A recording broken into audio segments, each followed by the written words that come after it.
सभी पत्रकार बंधुओं को नमस्कार। आम आदमी पार्टी अरविंद केजरीवाल जी 3 बार दिल्ली का चुनाव जीतते हैं। एक बार नहीं, 3 बार दिल्ली में भारतीय जनता पार्टी को धूल चटाने का काम करते हैं। पंजाब गए, वहां आम आदमी पार्टी जीती, प्रचंड बहुमत के साथ आम आदमी पार्टी जीती। दिल्ली और पंजाब जीतने के बाद अरविंद केजरीवाल जी की लोकप्रियता पूरे देश में बढ़ रही है। पूरे देश में केजरीवाल का संदेश शिक्षा और स्वास्थ्य का मॉडल पहुंच रहा है। पूरे देश में केजरीवाल के नाम पर लोग जुड़ रहे हैं, आम आदमी पार्टी से जुड़ रहे हैं। अभी 2 दिन पहले भारत को दुनिया का नंबर 1 देश बनाने का एक अभियान उन्होंने शुरू किया, जिसके समर्थन में देश के अलग अलग हिस्सों के लोग जुड़ रहे हैं। नरेंद्र मोदी जी के गृह राज्य गुजरात तक में उसमें बड़ा समर्थन हमें मिल रहा है। और जब केजरीवाल की लोकप्रियता बढ़ रही है, केजरीवाल चुनाव में जीत रहे हैं, एक के बाद दूसरा स्टेट, दूसरे के बाद तीसरे स्टेट में पहुंच रहे हैं, तो उसका सबसे प्रमुख कारण है दिल्ली का शिक्षा और स्वास्थ्य का मॉडल। दिल्ली के शिक्षा और स्वास्थ्य की क्रांति। इस बात से परेशान होकर, इस बात से हैरान होकर नरेंद्र मोदी जी को रात में नींद नहीं आती। उनको सिर्फ एक ही चिंता लगी रहती है कि कैसे केजरीवाल को रोकना है, कैसे शिक्षा मॉडल को रोकना है, कैसे स्वास्थ्य को मॉडल को रोकना है। लेकिन मोदी जी, मैं आपको बताना चाहता हूं, ना अब केजरीवाल आपसे रुकने वाले हैं, ना शिक्षा का मॉडल रुकने वाला है, और ना ही स्वास्थ्य का मॉडल रुकने वाला है। आपने हमारे स्वास्थ्य मंत्री को, जिसने मोहल्ला क्लिनिक का मॉडल पूरे दुनिया को दिया, जिसने पूरे देश में स्वास्थ्य के क्षेत्र में क्रांति की, उसको उठा के जेल में डाल दिया। हमारे शिक्षा मंत्री को जेल में डालने की तैयारी है। शिक्षा मंत्री को जेल में डालने की तैयारी कैसे हुई, कब हुई? बहाना क्या लिया जा रहा है? शिक्षा और स्वास्थ्य 2 ऐसा क्षेत्र है जहां पर केजरीवाल का मॉडल, दिल्ली का मॉडल पूरे दुनिया और पूरे देश में लोकप्रिय हो रहा है। अमेरिका का वो अखबार जो नरेंद्र मोदी जी की सरकार के बारे में छापता है कि कोरोना के दौरान लाखों लोगों की मृत्यु हुई, अमेरिका का वो न्यूयॉर्क टाइम्स अखबार जो मोदी सरकार की असलियत को पूरी दुनिया के सामने रखता है, वही अमेरिका का न्यूयॉर्क टाइम्स अखबार कल मनीष सिसोदिया की फोटो के साथ दिल्ली के शिक्षा मॉडल की चर्चा करता है। मनीष सिसोदिया के फोटो के साथ दिल्ली के शिक्षा क्रांति की चर्चा करता है, केजरीवाल के मॉडल की चर्चा करता है। इस बात पर पूरे देश को खुश होना चाहिए। पूरा देश इससे खुश है कि आज पूरे दुनिया में मनीष सिसोदिया की चर्चा हो रही है, पूरे दुनिया में उनके शिक्षा क्रांति की चर्चा हो रही है, पूरे दुनिया में केजरीवाल मॉडल की सराहना हो रही है। लेकिन शर्म आती है, हमारे देश के प्रधानमंत्री की सोच इतने छोटे स्तर की सोच है कि दूसरे दिन ही वो मनीष सिसोदिया के घर पे सीबीआई भेज देते हैं। उनको खुश होना चाहिए था कि मनीष सिसोदिया के शिक्षा मॉडल की चर्चा आज पूरी दुनिया में हो रही है, लेकिन वो बौखलाकर दूसरे दिन सीबीआई का छापा डलवा देते हैं। और मसला शराब नीति नहीं है, याद रखिएगा। मकसद शराब नीति की जांच कराना नहीं है, याद रखिएगा। किसी को गलतफहमी हो तो अपने दिमाग से दूर कर लीजिए। मकसद एक ही है, अरविंद केजरीवाल की बढ़ती लोकप्रियता को रोकना। अगर शराब नीति मसला होता, अगर शराब मुद्दा होता, तो सबसे पहली जांच गुजरात के अंदर भारतीय जनता पार्टी के जो नेता नकली शराब बनाते हैं, जहरीली शराब बनाते हैं, सैकड़ों लोगों की जान चली जाती है वो जहरीली शराब बनाकर, तो जांच तो उनके खिलाफ होनी चाहिए थी। जांच की शुरुआत तो उनके खिलाफ होनी चाहिए थी। उनके खिलाफ कोई ईडी, कोई सीबीआई, किसी एजेंसी ने कोई जांच की? तो इसलिए शराब मुद्दा नहीं है, मुद्दा है अरविंद केजरीवाल की मॉडल को, शिक्षा के, स्वास्थ्य के मॉडल को रोकना, दिल्ली के मॉडल को रोकना।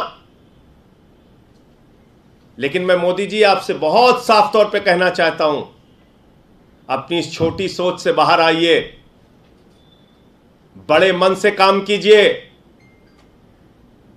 अब केजरीवाल आपसे रुकने वाले नहीं हैं, दिल्ली का शिक्षा मॉडल आपसे रुकने वाला नहीं है, स्वास्थ्य का मॉडल रुकने वाला नहीं है। पहले भी आपने सैकड़ों प्रयास किए हैं, अब भी कर लीजिए। पहले भी आपने मुख्यमंत्री के दफ्तर पे सीबीआई का छापा मारा है, क्या निकला? आज तक कुछ नहीं निकला। मनीष सिसोदिया पे सीबीआई का छापा मार चुके हैं, क्या निकला? कुछ नहीं निकला। हमारे 40-40 विधायकों को पकड़ के जेल में डाला, कुछ क्या निकला? कुछ नहीं निकला। अब रोज सीबीआई ईडी, इन एजेंसियों को, दिल्ली पुलिस, इनको आपने मजाक बना रखा है। कराइए जांच, और हम तो स्वागत करते हैं, आप जांच कराइए जितनी जांच करा सकते हैं। न पहले कुछ निकला, ना अब कुछ निकलेगा। आपका चेहरा जरूर पूरे देश के सामने बेनकाब होगा। यह मैं बीजेपी और नरेंद्र मोदी जी से कहना चाहता हूं। मुझे इतनी बात कहनी थी। आपका कोई प्रश्न हो तो आप पूछ सकते हैं। संजय जी, मनीष जी के यहाँ पे जो सीबीआई का रेड पड़ा है वो शराब नीति को लेकर, दिल्ली एक्साइज पॉलिसी की आप तमाम बातें कर रहे हैं, लेकिन उस पॉलिसी के अंदर में जो आरोप लगा है कि शराब कारोबारियों को मुनाफा पहुंचाया गया, 144.36 करोड़ का जो फीस है माफ किया गया, नीतियों के अगेंस्ट जाके काम हुआ, ये सब कुछ पब्लिक इन सारी बातों पर 1000 बार जवाब दे चुके हैं हम लोग।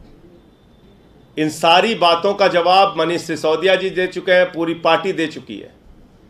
मैं आपसे पूछ तो रहा हूं, अगर शराब मुद्दा है तो गुजरात में जांच क्यों नहीं होनी चाहिए? जहां पे जहरीली शराब से बीजेपी नेताओं ने, एक जिला पंचायत का सदस्य पकड़ा गया था भाजपा का, जिसके घर में जहरीली शराब, नकली शराब बन रही थी। क्या कार्रवाई हुई ईडी सीबीआई की? क्या कार्रवाई होती है बीजेपी नेताओं पर ईडी सीबीआई की? येदियुरप्पा जेल गया। हेमंत विश्व शर्मा पे जो जांच चल रही थी, वो जांच में कुछ निकला? क्या निकला बताइए? नीरव मोदी, मेहुल चौकसी 20,000 करोड़ लूट के भाग गए, कुछ हुआ?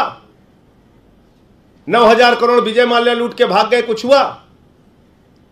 जल जीवन मिशन का हजारों करोड़ का भ्रष्टाचार हमने खोला था उत्तर प्रदेश के अंदर, कुछ हुआ? 42,000 करोड़ का डीएचएफएल ने घोटाला कर रखा है, 29 करोड़ रुपए चंदा दिया है बीजेपी को उसने, कुछ हुआ? मैं आपको फिर दोहरा रहा हूं, मकसद इनका बहुत साफ है, अरविंद केजरीवाल की बढ़ती लोकप्रियता को रोकना। मकसद इनका बहुत साफ है, शिक्षा और स्वास्थ्य का जो मॉडल आज पूरे देश में लोकप्रिय हो रहा है, पूरी दुनिया में लोकप्रिय हो रहा है, उसको बदनाम करना। इसी मामले वो उसमें कामयाब उनको मिलेगी नहीं। इसी मामले में विजिलेंस इंक्वायरी भी हुई थी सर, 11 अधिकारियों के खिलाफ कार्रवाई हुई थी जी। उसके बारे में पार्टी फैसला लेगी, क्या करना है, कैसे हम इस पे अपना जवाब देंगे। संजय जी, इसी मामले में विजिलेंस इंक्वायरी भी हुई थी और 11 अधिकारियों के खिलाफ कार्रवाई हुई। आपको लगता है कि मैं तो आपको याद दिला रहा हूं, ऐसे ही चीख चीख के सारे उस समय भी चिल्लाते थे जब सीबीआई पहुंची थी मनीष सिसोदिया के घर, अरे बहुत बड़ा घोटाला पकड़ने आए हैं, कुछ निकला? कुछ नहीं निकला। 40-40 विधायकों को जब भी गिरफ्तार किया, इतनी ही गंभीरता के साथ, इतनी ही चिल्लाहट के साथ, इतना ही चीख चीख के, उस समय भी भाजपा ही चिल्लाते थे, इस पे ये निकल गया, उस पे वो निकल गया, इस पे ये पकड़ा गया, उस पे राजेंद्र कुमार के कंपनियां पकड़ी गई हैं, फ्लैट पकड़ा गया है, बचेगा क्या हुआ भाई आज तक? मैं पूछ तो रहा हूं आपसे, आप बताइए। लेकिन तो ऐसा पहली बार सुंगलू कमेटी बनाई, 400 फाइलों की जांच कराई दिल्ली सरकार की, बाद में कह दिया कुछ नहीं निकला। तो मैं आपको बता रहा हूं, दिल्ली का शिक्षा और स्वास्थ्य का मॉडल पूरी दुनिया में, देश में लोकप्रिय हो रहा है। उसको ही बदनाम करना है, उसको ही रोकना है।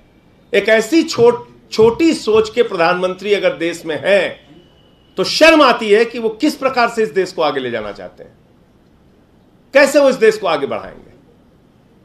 जिस देश के प्रधानमंत्री की सोच इतनी छोटी हो कि शिक्षा और स्वास्थ्य पे काम ना करने दे, अब बताइए कैसे वो देश को आगे लेके जाएंगे? क्या उनका सपना है इस देश के लिए? क्या सोचते हैं वो इस देश के लिए? कांग्रेस कह रही है कि अच्छे से छाप कि कोई नहीं बचेगा, अच्छी कार्रवाई हो जाए। संदीप दीक्षित मैं ऐड कर देता हूं इसी में क्वेश्चन। पवन खेड़ा जी ने ट्वीट करके कहा है कि एजेंसी के निरंतर दुरुपयोग का एक बड़ा नुकसान यह भी होता है कि जब वो एजेंसी सही काम भी करे तब भी उसके कदम को दृष्टि से देखा जाता है, सबकी दृष्टि से देखा। अब पता नहीं, कांग्रेसियों ने तो पूरे देश में अभी कुछ दिन पहले प्रदर्शन किया था ईडी के और सीबीआई के दुरुपयोग के खिलाफ। सारे मुख्यमंत्री, सारे नेता सड़क पे उतर के चिल्ला रहे थे, गलती कर दी, गलती कर दी।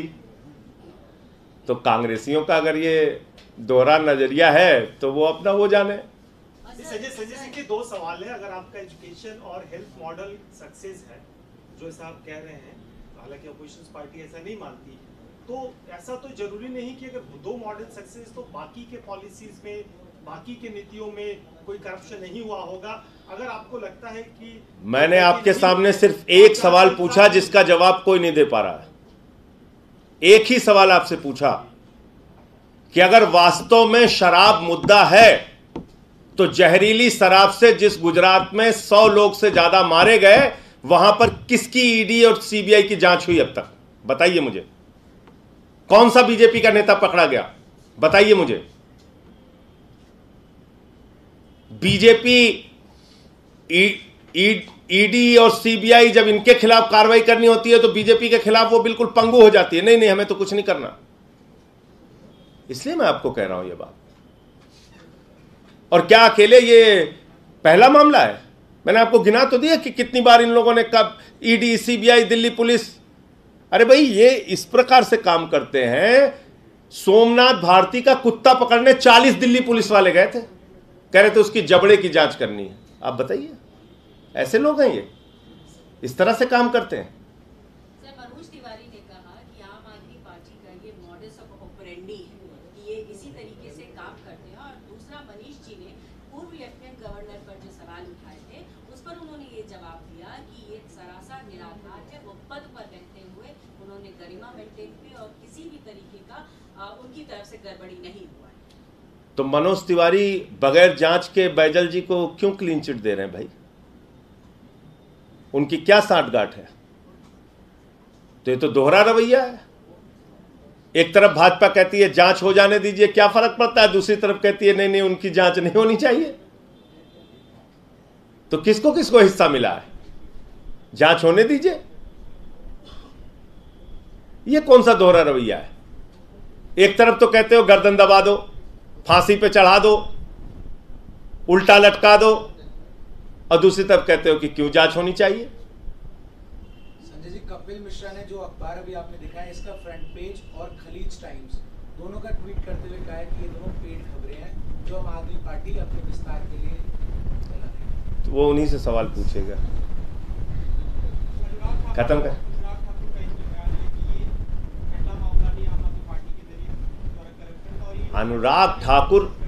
अनुराग ठाकुर इस देश के मंत्री बने, यही सबसे बड़ी अफसोस की बात है। गोली मारो छाप नेता इस देश का मंत्री बना हुआ है, वो बयान दे रहा है, आप उसके बयान को गंभीरता से ले रहे हैं और मुझसे सवाल पूछ रहे हैं। वो सब गोली मारो छाप नेता हैं, उनकी बातों को मैं गंभीरता से नहीं लेता।